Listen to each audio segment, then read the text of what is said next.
Dark Droids D-Squad Issue 2 finds R2 confronting the murderous 000, who tells the astromech that he doesn't have anything to be complaining about, since he wasn't trying to murder droids, although the day is still young. R2 shouts some expletives at the killer droid, who wants to know why he is even there. In a whirlwind of beeps and whistles, R2 explains the situation, and 000 reveals that his friend BT-1 is also suffering from some type of corruption, the same corruption 3PO is suffering from. He tells the astromech that a mouse droid infected his friend in Z9 City 7, and BT is now out there killing people, and he doesn't want to get in the way of his fun. R2 asks if he values his freedom, and 000 does, deciding to free his friend from enslavement at the hands of the Scourge, but wonders why he would need R2's help for that. R2 knows that they have to try and restore BT, but 000 doesn't think there is a guarantee they can help him or 3PO.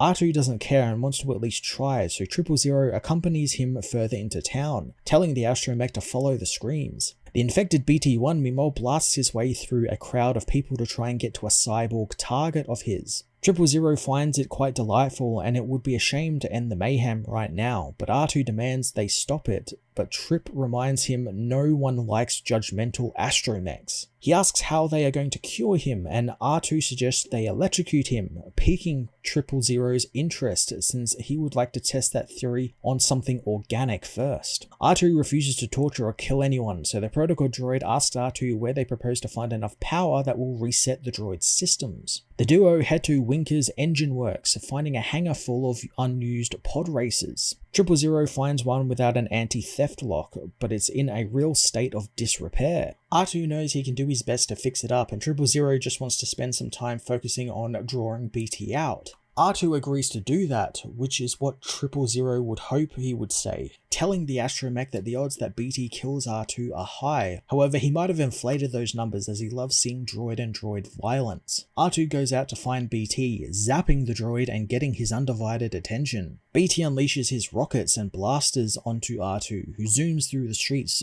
dodging the explosions. Lining up a shot, R2 fires his mag grapple around BT, pulling the flying droid into a billboard. R2 manages to drag the killer droid into the pod racer workshop, looking around for 000, but the droid is nowhere to be seen. BT manages to free himself with his buzzsaw arm, coming straight for R2, but 000 appears, flying a pod racer right into his corrupted friend and frying him with the power coupling. BT finally falls over deactivated, and 000 thinks that he'll be extremely angry when he wakes up. R2 immediately asks 000 for his help, but the killer protocol droid doesn't think he should help R2. However, he reluctantly agrees once R2 reminds him that they did save BT. Before they can come to a proper plan though, IG-88 enters the building and begins shooting at them, telling 000 that he and BT have a big bounty on their heads, and he's there to collect it. IG-88 warns them not to underestimate them since he just wiped out the entirety of the Unbroken clan. 000 pretends not to be impressed, but secretly he is.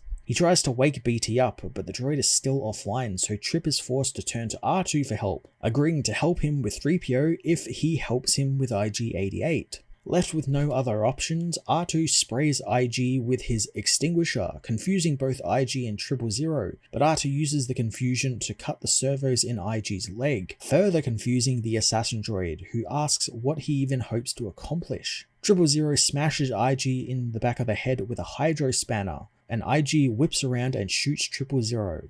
Turning his gun on R2. He demands the droid help him take in the two bounties, and if he doesn't, he will turn R2 into a pile of scrap. R2 grapples BT and drags him alongside IG-88, who tells the chirping astromech that he doesn't care about any 3PO, whomever that is. Their conversation is stopped in its tracks by a blaster bolt from 4LOM, who is also there to take in the bounty on the killer droids, leading him and IG-88 into a standoff. IG-88 thinks that he should have bought Zuckuss as backup, but surprisingly, 4LOM says he isn't actually there for IG-88's quarry. He is there for R2-D2.